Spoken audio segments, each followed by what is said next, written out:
इधर रुक्मिणी ने संकल्प किया और लोगों पहले की हमारे देश की माताएं जो थीं एक ही पहले पति बनाया करती थी, लेकिन आजकल की तो लीला परंपरा है भैया जी समाज की। अब हमारो समाज हमारी माताएं बहनाएं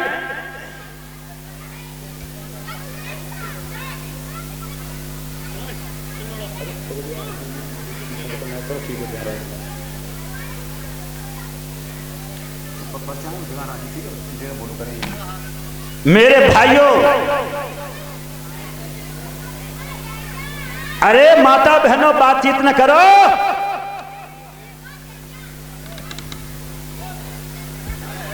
ए सीधी बैठ जाए मुन्निया, बैठ सीधी, लगाए बैठी तिलको दो फुटको। बातचीत न करियो, बातचीत ना करी जावे। मेरे भाइयों, श्री सुखदेव जी बोले, हे राजा परीक्षित, रुक्मिणी ने संकल्प किया कि अगर हमारी शादी होगी तो भगवान कन्हैया के साथ, नहीं तो पूरा जीवन कुआरी निकाल दूंगी।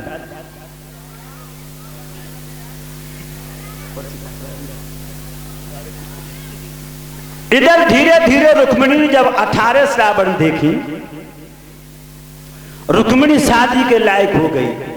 और लोगों जब लड़की शादी के लायक हो जाती है तो लड़की की चाल कुछ इशारा करने लगती है। एक दिन ये रुक्मिणी अपनी सहेलियों के साथ में बैठ करके गुड्डा गुड़िया को खेल खेल रही, तब तक रुक्मिणी की मैया शुद्धमती आ गई। रुक्मिणी को आवाज लगाई, रुक्मिणी, ए रुक्मिणी। रुक्मिणी बोली, हाँ मैया। क्या कर रही है? रुक्मिणी बोली, मैया कुछ नहीं कर रही हूं, मैं अपने गुड्डा गुड़िया की शादी कर रही हूं। सोई रुक्मिणी की मैया शुद्धमती के दिमाग में झटका लगा कि अगर हमारी बेटी रुक्मिणी शादी के लायक हो गई तो हमें भी आज दरबार में बांदी को भेज करके अपने पति को बुलाना चाहिए और अपनी बेटी की शादी के बारे में बात करें। क्यों? क्योंकि बिटिया की चाल कुछ इशारा कर रही है। और एक बात और बताऊं भैया, लोग इतने बैठे हो पंडाल में, जो समाज में चतुर माताएं होती हैं ना, चतुर माताएं, वो अपनी औलाद की हर हरकत पर नजर रखती हैं, हर हरकत पर कि हमारी बिटिया कितने टाइम कहां जा रही, क्या कह रही, क्या कर रही।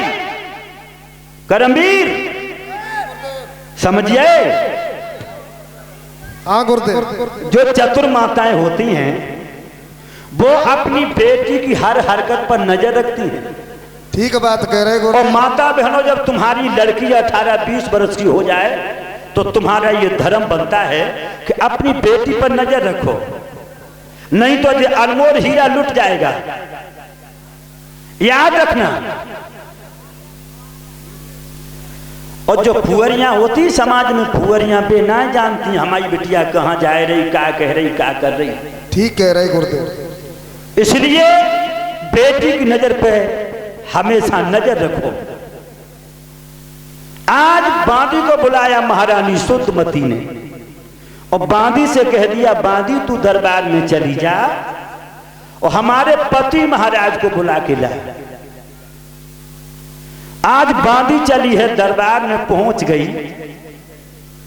महाराज भीष्मक बोले, बांदी कैसी आई है दरबार में? बांदी कहने लगी, महाराज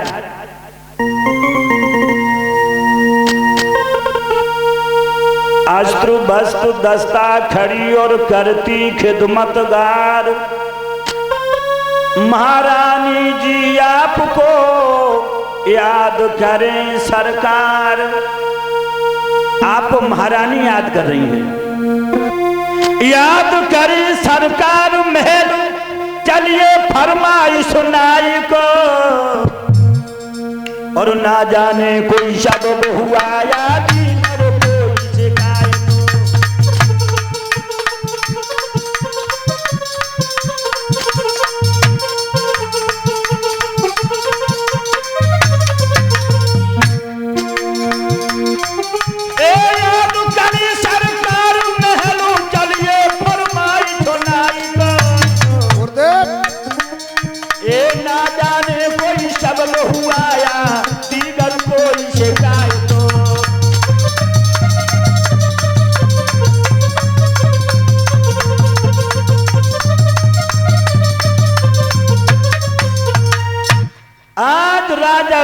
भीष्मक आज बांदी के साथ महलों के लिए प्रस्थान करता है। और जब महलों में राजा आ गए, रानी सुद्धमती ने सुंदर सा पलंग नवा दिया, अपने महाराज को बैठा लिया।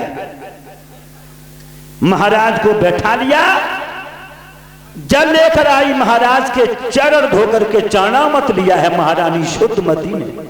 और चरणामृत लेने के बाद अपने पति के पैरों के पास में घुटनों के बल बैठ गई है रानी शुद्धमती। रानी शुद्धमती जब घुटनों के बल बैठी, एकदम से महाराज भीष्मक बोले, कैसी आई है बांदी, क्यों बुला लिया रानी तुमने हमें? बांदी हमारे दरबार में गई।